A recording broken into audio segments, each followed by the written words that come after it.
मुंबईतल्या मुंबईतच जर ॲडव्हेंचर करायचं असेल तर चला माझ्याबरोबर. रॉक क्लाइम्बिंग तुमच्या भाईने केलेलं आहे एकदम टॉपपर्यंत, ते पण कुठेही अधेमध्ये न थांबता. त्यानंतर झिप लाईनिंग, आणि ते पण फुल ऑन मोबाईल वगैरे एका हातात घेऊन, कारण जीव गेला तरी व्हिडिओ आणि सेल्फी महत्त्वाचा. Skateboard zip lining. हा आहे बर्मा ब्रिज. बरं, सर्व ॲक्टिव्हिटीजचं गाईड करायला आणि इन्फॉर्मेशन द्यायला कॅप्टन अलॉट केला जातो. 10 जणांच्या ग्रुपवर एक कॅप्टन असतो. हे होतं टायर मेस, आणि हा केलाय कमांडो ब्रिज.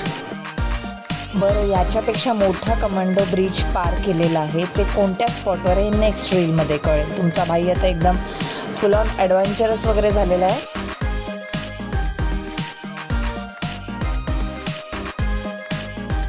त्यानंतर हे जे होतं इट वॉज क्रेझी. खूप हसलो आहे आम्ही, खूप मजा केली यावर. त्यानंतर हे टग ऑफ वॉर, आणि तुम्हाला कळलंच असेल स्नेहा ज्या टीममध्ये असते ती टीम जिंकतेच. रॉक स्पोर्ट येऊर हिल्सला आलो आहे आपण ठाण्यामध्ये.